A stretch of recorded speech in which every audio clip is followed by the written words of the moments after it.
Владата донесе одлука со механизација и вработени на јавното предпријатие за магистрални и регионални патишта да се урнети во градбата во Мавровка. Ова е првата одлука на оваа влада донесена на првата седница одржана на 1 септември, заедно со усвојувањето на протоколите за наставата во основните и средните училишта и информацијата за повторно отварање на градинките. Требаше да означи нова ера во бескомпромисно справување со криминалот и корупцијата.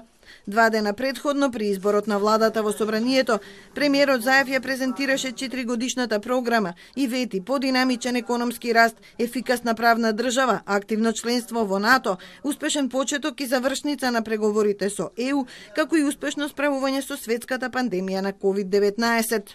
Имаме влада со институции кои ќе го држат здравствениот систем исправен пред есенскиот налет на вирусот.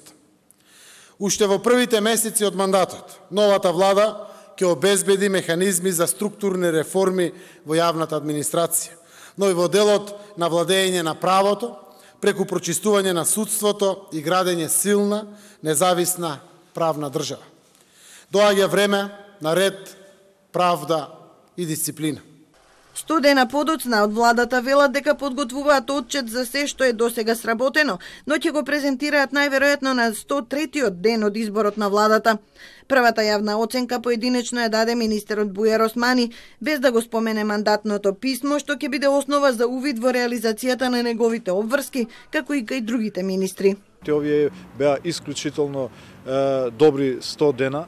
Прво затоа што се интензивираше комуникацијата по однос на надминување на разликите и покрај тоа што можеби не даде резултат за сега, меѓутоа ја создаде рамката и основата за продолжување на разговорите, меѓутоа и другите 2 успеха кои што за 100 дена сметам дека се важни, а тоа е превземање на претседателството со ОПСЕ и зачленувањето во БИСЕК организацијата. Опозицијата ја смета оваа влада за корумпирана и неспособна да се справи со проблемите во државата. ВМРО ДПМН најави дека веднаш по истекувањето на 100 дена ќе поднесе интерпелација за премиерот Заев, што значи за целата влада. Секој ден, на секој протест бараат оставка од него, како и од министерот Филипче, кого го сметаат за одговорен за големиот број заболени и починати од корона. Да не ја лажат јавноста. Вината е исклучително кај нив, затоа што не беа спремни да прават реформи, затоа што не беа спремни да се изборат со криминалот и корупцијата, затоа што тие се срцето, тие се врвот на криминалот и корупцијата во Македонија и затоа оставка веднаш за да не е предосна, оставка заради овај ваш глас, продолжуваме по македонските улици и села. Ги повикуваме Заев, Димитров и Османи да дадат оставки и да остават простор за формирање нова техничка влада, која ќе може да се справи со тројната криза – економска, здравствена и дипломатска.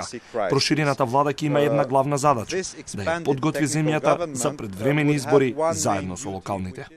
Опозицијата нема поддршка од 61 пратеник за да изгласа недоверба на владата, но при евентуалната интерпелација во собранието од премиерот Заев пред се очекува да ги увери пратениците дека владата ги презела најсоодветните чекори при справувањето со најтешката здравствена и економска криза, како и при неуспешните обиди за тргање на бугарското вето од стартот на преговорите со Европската унија.